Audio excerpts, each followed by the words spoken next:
Once upon a time in the land of handsome princes, noble kings, and beautiful princesses, there also lived a wicked witch, a wily wolf, and a ginormous giant. Deep in the forest was the vilest of all, a wicked witch, who casts another evil spell. Will Rapunzel be rescued by her Prince Charming? Find out in this story of wolves, witches, and giants called Rapunzel.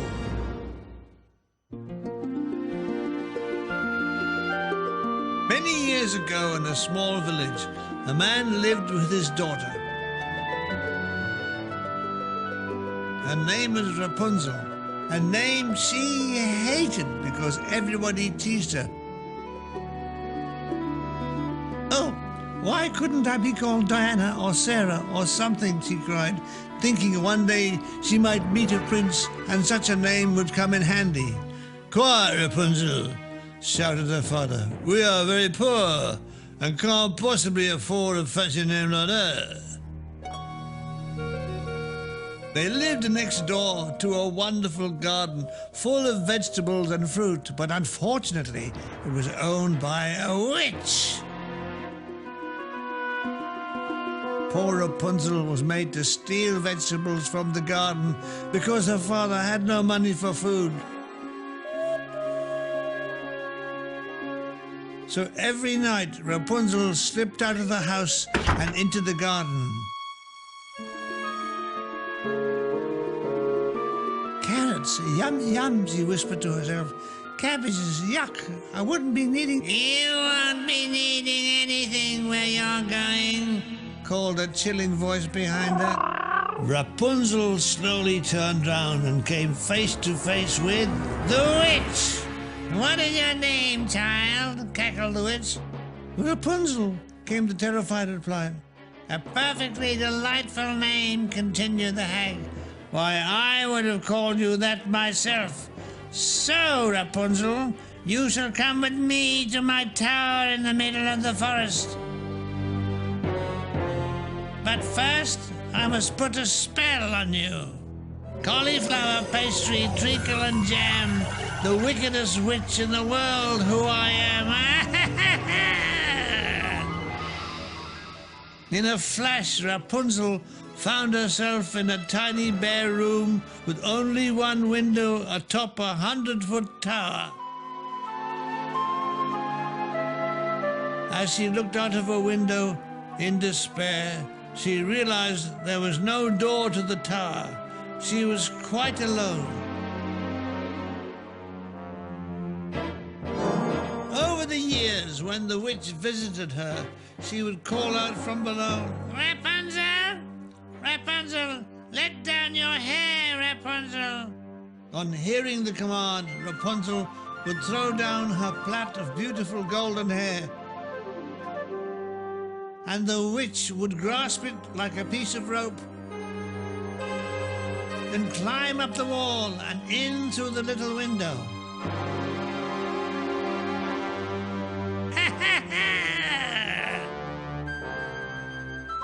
Soon winter gave way to spring, and Rapunzel would imitate the birds. My old man said, follow the band. Her lovely singing voice echoing through the glades of the forest. My old man said, follow the band, and don't dilly-dally on the way. One day a handsome prince happened to be riding by. The prince heard the wonderful voice drifting out from the top of the tower. He longed to meet the owner of such a beautiful voice. But as he approached the tower, he noticed that someone had got there first. He hid behind a tree and watched as the witch called up to the little window in the tower. Rapunzel! Rapunzel! Let down your hair, Rapunzel!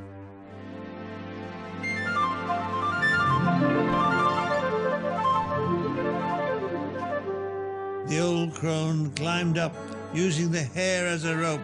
So, this was the way to meet the beautiful singer. The next day he returned and called up to the window, "Rapunzel, Rapunzel, let down your hair." At once the plait of golden hair cascaded to the ground, and the prince, copying the witch, climbed up the tower. As he clambered through the window,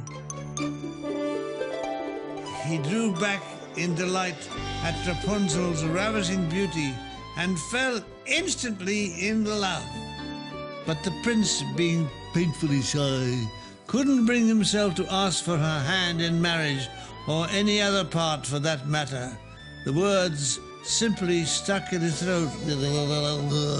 Embarrassed, he fled and vowed he would ask her the next time.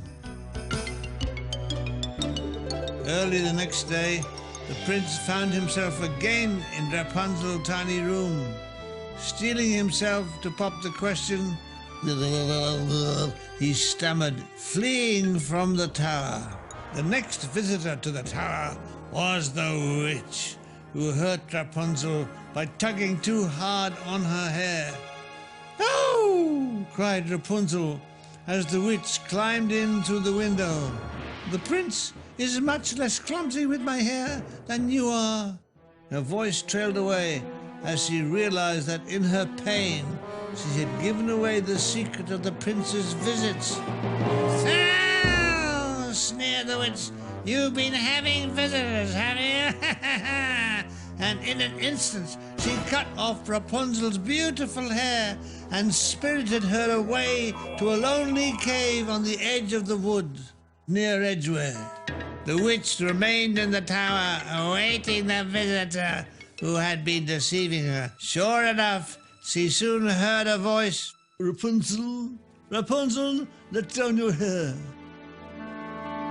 The witch attached one end of the hair to a strong hook and then threw the plait to the ground below.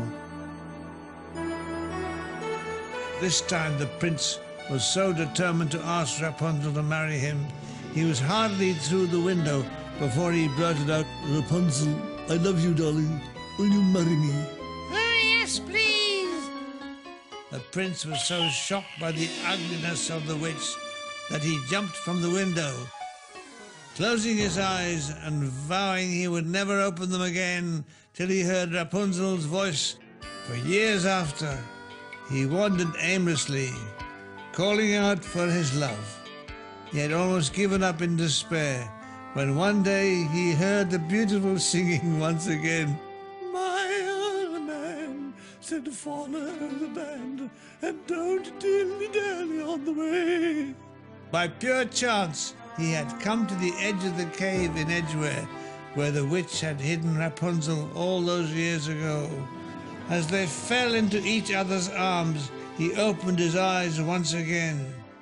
They set off at once for the prince's kingdom, where they married and settled down in a huge palace in London SW1 and lived somewhat unhappily ever after.